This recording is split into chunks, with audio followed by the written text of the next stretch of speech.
No country is perfect, but, let's face it, Switzerland gets pretty darned close. The Alps ripple across 60% of the country and the landscapes and towns look like they have been dreamed up by a particularly imaginative child. We're talking glacier-capped peaks, crash-bang waterfalls, and lakes the most surreal shade of turquoise blue, red trains curling up to improbable heights, meadows clanging with cowbells that you can skip down with Heidi-like glee, and turreted castles of the fairytale kind. Even the culture-filled cities have magnificent vineyard, lake, or river backdrops, and the mountains are never more than a whisper away. As natural beauty goes, Switzerland is off the charts. The real wonder of Switzerland, however, is just how brilliantly accessible all this is by train, bicycle, boat, car, or on foot. This bijou Alpine nation bundles a world of experiences into one efficiently organized trip. You can spend the morning wafting around cutting-edge art galleries and the afternoon pounding the slopes. Hike alongside a glacier in Valais or lounge on a palm-rimmed piazza in Italian-flavoured Ticino.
Regularly landing at the top in quality of living surveys, urban dynamo Zurich never seems to miss a beat, from cool waterside bars on the banks of the river Limmat to its alley-woven old town, where the twin-spired Romanesque Grossmünster shines with Augusto Giacometti's rainbow of stained glass.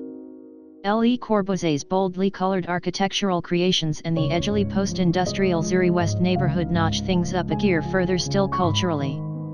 Zurich has a pinch of everything that makes Switzerland special, a dramatic lake backdrop and the Alps etched on the horizon, an avalanche of superb restaurants, bars, and cafes, concert halls and galleries with serious cachet, and a leafy lakefront providing a calm contrast to the buzz of the center. In mid-August, Zurich throws one of Switzerland's wildest parties, the techno-pumping street parade.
Bern often pops up in those I can't believe it's the capital trivia questions, but frankly, Switzerland's first city deserves to get more love. The cobbled, flag-bedecked medieval old town is a UNESCO World Heritage Treat, with 6 kilometers of covered arcades, cellars, shops, and bars, fantastical folk figures topping 16th-century fountains and the eye-grabbing Zeitglocke. Framed by wooded hills and split in two by the turquoise River, this red-roofed city looks good from pretty much every angle. And it's pure storybook stuff for kids, too, with its giant who snacks on children and resident bears. Site-wise, you'll be drawn to big hitters like the Einstein House, where the genius developed his theory of relativity, the Kunsthaus, with its outstanding fine arts collection, and Renzo Piano's wavy Zentrum Paul Klee. But in summer, the action's on the river, with swimming, tubing, rafting and paddle boarding along the River.